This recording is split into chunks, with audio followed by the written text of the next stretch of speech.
नमस्कार दोस्तों, एक पल के लिए खड़े हो जाइए। बस एक कदम आगे रखिए और महसूस कीजिए वह पूरा शरीर जो उस एक कदम के पीछे काम करता है। आपने कभी सोचा है कि एक छोटा सा कदम रखने के लिए कितनी मांसपेशियां एक साथ काम करती हैं? कूल्हा आगे बढ़ता है, घुटना मुड़ता है, टखना बैलेंस बनाता है और पूरा शरीर एक पल के लिए सिर्फ एक पैर पर टिका रहता है। यह सब होता है हिप्स और ग्लूट्स की वजह से। एक और बात सोचिए, जब कोई बुजुर्ग सीढ़ियां चढ़ते समय रुक जाते हैं और कहते हैं घुटने जवाब दे रहे हैं, तो अक्सर असली कमज़ोरी घुटने में नहीं होती। असली कमज़ोरी होती है हिप्स और ग्लूट्स में, क्योंकि जब हिप्स कमज़ोर होते हैं तो घुटने पर ज़्यादा दबाव पड़ता है और घुटने दर्द करने लगते हैं। दोस्तों, हिप्स और ग्लूट्स सिर्फ शेप के लिए नहीं है, यह शरीर का सबसे पावरफुल मसल ग्रुप है। यह चलने में, दौड़ने में, उठने बैठने में और हर एथलेटिक मूवमेंट में सबसे बड़ी भूमिका निभाता है। आज की वीडियो उसी पावर हाउस के बारे में है। आज हम बात करेंगे हिप्स और ग्लूट्स की, उनकी एनाटॉमी, उनके प्लेन्स और जिम में हिप्स और ग्लूट्स को कैसे सही तरीके से ट्रेन किया जाए। तो चलिए शुरू करते हैं। पहले समझते हैं हिप्स और ग्लूट्स की एनाटॉमी। पहली, ग्लूटियस मैक्सिमस। यह शरीर की सबसे बड़ी और सबसे पावरफुल मांसपेशी है। जी हाँ, शरीर की सबसे बड़ी मसल। बाइसेप्स नहीं है, चेस्ट भी नहीं है, यह है ग्लूटियस मैक्सिमस। यह नितंब का सबसे बाहरी और सबसे बड़ा हिस्सा है। इसका मुख्य काम है हिप एक्सटेंशन, यानी जांघ को पीछे की तरफ धकेलना। जब आप सीढ़ियां चढ़ते हैं, जब आप दौड़ते हैं, जब आप ज़मीन से उठते हैं, हर बार ग्लूटियस मैक्सिमस काम करता है। दूसरी मसल्स, ग्लूटियस मीडियस। यह ग्लूटियस मैक्सिमस के ऊपर और बाहरी तरफ होता है। इसका मुख्य काम है हिप एबडक्शन, यानी पैर को बगल में उठाना, और इससे भी ज़रूरी, यह चलते समय बैलेंस बनाए रखता है। जब आप एक पैर पर खड़े होते हैं, दूसरा पैर ज़मीन से उठा हुआ, तो ग्लूटियस मीडियस ही आपको गिरने से बचाता है। जिनका ग्लूटियस मीडियस कमज़ोर होता है, उनकी चाल में एक तरफ झुकाव आ जाता है, जिसे ट्रेंडल-एनबर्ग गेट कहते हैं। तीसरी मसल, ग्लूटियस मिनिमस। यह सबसे छोटा ग्लूट मसल है जो ग्लूटियस मीडियस के नीचे होता है। यह भी एबडक्शन और बैलेंस में मदद करता है। चौथी मसल, हिप फ्लेक्सर्स। यह मसल्स कूल्हे के आगे होती हैं। इनमें सबसे मुख्य है इलियोसोस। यह जांघ को आगे उठाने का काम करती है, यानी हिप फ्लेक्शन। जब आप चलते हैं, जब आप सीढ़ियां चढ़ते हैं, जब आप साइकिल चलाते हैं, हिप फ्लेक्सर्स हर पल काम करते हैं। पांचवी मसल, हिप एबडक्टर्स और एडक्टर्स। एबडक्टर्स जांघ के बाहरी हिस्से पर जो पैर को बाहर की तरफ ले जाते हैं। एडक्टर्स जांघ के अंदरूनी हिस्से पर, जिन्हें हम इनर थाइस कहते हैं, जो पैर को अंदर की तरफ लाते हैं। छठी मसल, पिरिफॉर्मिस और डीप एक्सटर्नल रोटेटर्स। यह छोटी छोटी मसल्स हैं जो हिप जॉइंट के पास गहराई में होती हैं और हिप रोटेशन के लिए जिम्मेदार हैं। पिरिफॉर्मिस वह मसल है जो सियाटिका पेन से जुड़ी होती है। जब यह टाइट हो जाती है तो सियाटिका नर्व पर दबाव पड़ता है और पैर में झंझनाहट या दर्द होता है।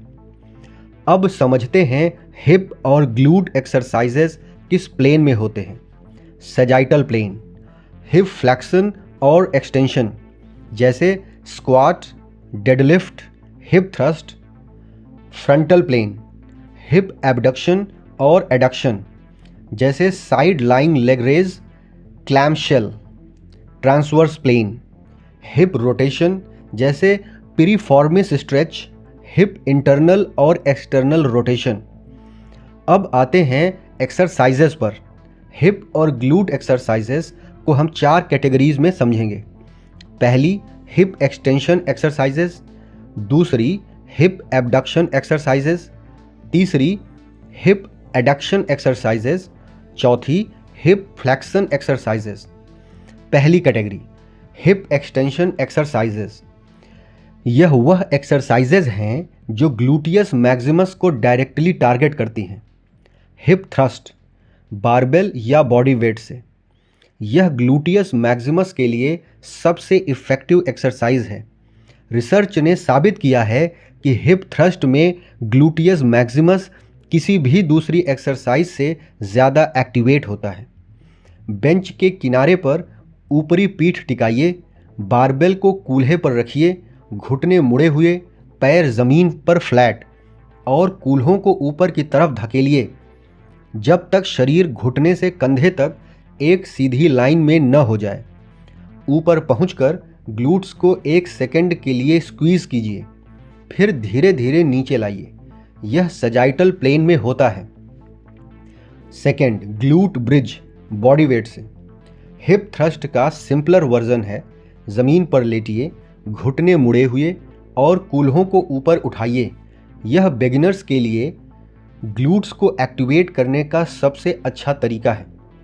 सिंगल लेग ग्लूट ब्रिज, एक पैर ज़मीन पर, दूसरा सीधा ऊपर और ब्रिज करिए। यह एक साइड को ज़्यादा चैलेंज देता है। थर्ड, रोमानियन डेडलिफ्ट, बारबेल या डंबल से।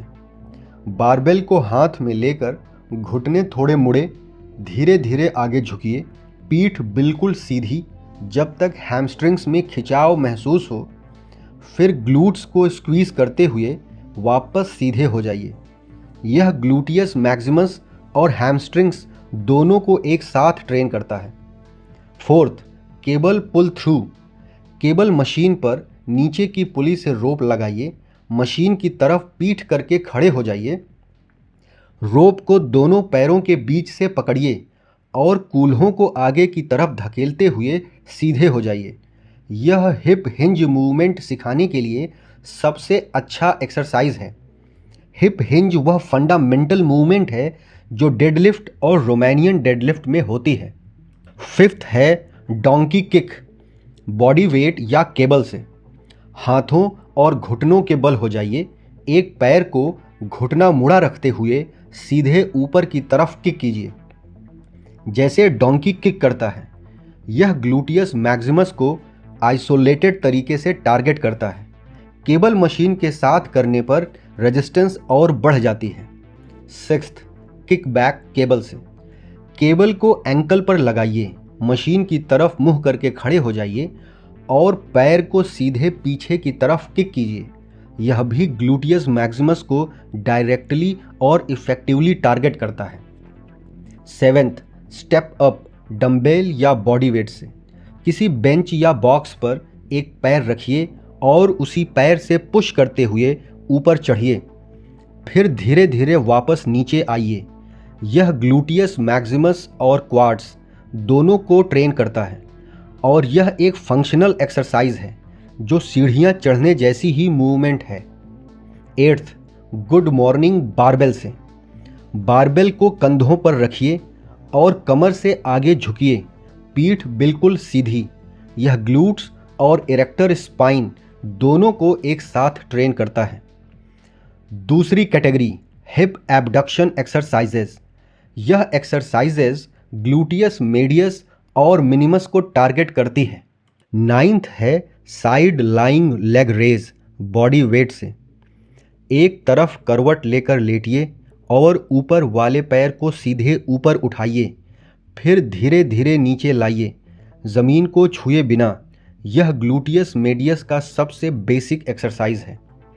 10th, क्लैमशेल, बॉडी वेट या रेजिस्टेंस बैंड से। करवट लेकर लेटिए, घुटने मुड़े हुए, पैर एक दूसरे पर और ऊपर वाले घुटने को पैर को मिलाए रखते हुए ऊपर की तरफ खोलिए, जैसे क्लैम शेल खुलती है। यह ग्लूटियस मेडियस को बहुत अच्छे से आइसोलेट करता है। रेजिस्टेंस बैंड लगाने पर ज़्यादा चैलेंजिंग हो जाता है। 11th, standing hip abduction, cable या मशीन पर। केबल मशीन के बगल में खड़े हो जाइए, एंकल पर केबल लगाइए और पैर को बगल में उठाइए, फिर कंट्रोल्ड तरीके से वापस लाइए। यह ग्लूटियस मेडियस को स्टैंडिंग पोजीशन में ट्रेन करता है। 12th, hip abduction machine. Machine पर बैठिए, पैरों को बाहर की तरफ पुश कीजिए, फिर वापस लाइए। यह एबडक्टर्स के लिए सबसे सिंपल और फोकस्ड एक्सरसाइज है। 13th, lateral band walk resistance band से। रेजिस्टेंस बैंड को घुटनों के ऊपर या टखनों पर लगाइए और साइडवेज चलिए, दाईं तरफ कुछ स्टेप्स, फिर बाईं तरफ। यह ग्लूटियस मेडियस को फंक्शनल और डायनामिक तरीके से ट्रेन करता है और यह वार्म अप के लिए बेमिसाल एक्सरसाइज है। तीसरी कैटेगरी, हिप एडक्शन एक्सरसाइजेज। यह एक्सरसाइजेज इनर थाइज को टारगेट करती है। 14th है हिप एडक्शन मशीन पर।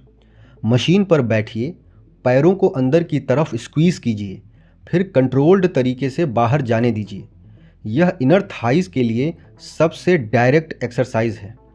15th, side lying hip adduction body weight से। एक तरफ करवट लेकर लेटिए, ऊपर वाला पैर मोड़कर सामने रख लीजिए और नीचे वाले पैर को ऊपर उठाइए। यह इनर थाई को आइसोलेटेड तरीके से टारगेट करता है।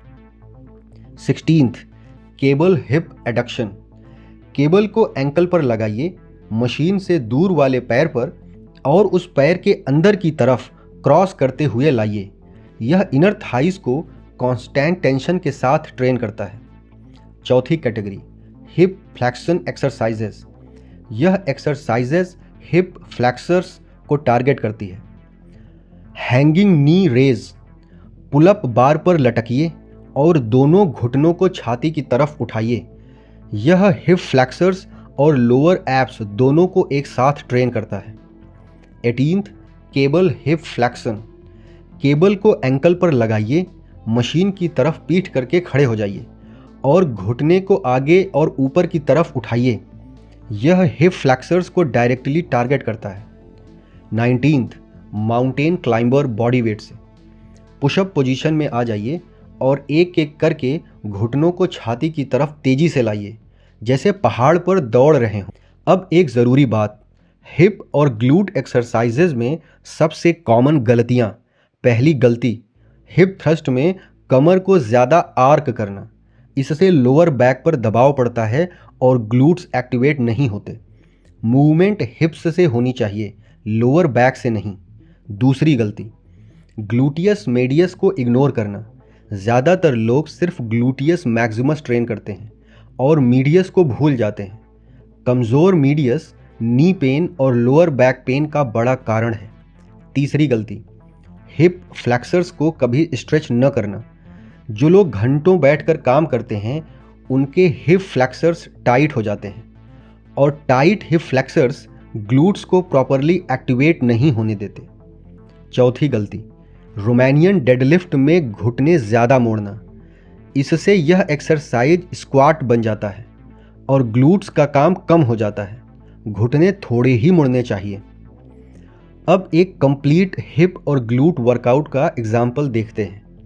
एक बैलेंस्ड वर्कआउट में होना चाहिए एक हिप एक्सटेंशन एक्सरसाइज जैसे हिप थ्रस्ट या ग्लूट ब्रिज, एक हिप हिंज एक्सरसाइज जैसे रोमानियन डेडलिफ्ट, एक हिप एबडक्शन एक्सरसाइज जैसे क्लैम्पशेल या लैटरल बैंड वॉक, एक यूनिलैटरल एक्सरसाइज जैसे सिंगल लेग ग्लूट ब्रिज या स्टेप अप, एक हिप एडक्शन एक्सरसाइज जैसे एडक्शन मशीन पर।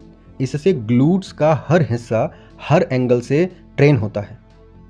तो यदि एक वाक्य में समझना हो, हिप्स और ग्लूट्स शरीर का वह पावर हाउस है जो हर मूवमेंट में हर पल सबसे बड़ी भूमिका निभाता है। इसे ट्रेन करना सिर्फ शेप के लिए नहीं है, यह पूरे शरीर को स्टेबल, स्ट्रॉन्ग और इंजरी फ्री रखने के लिए है।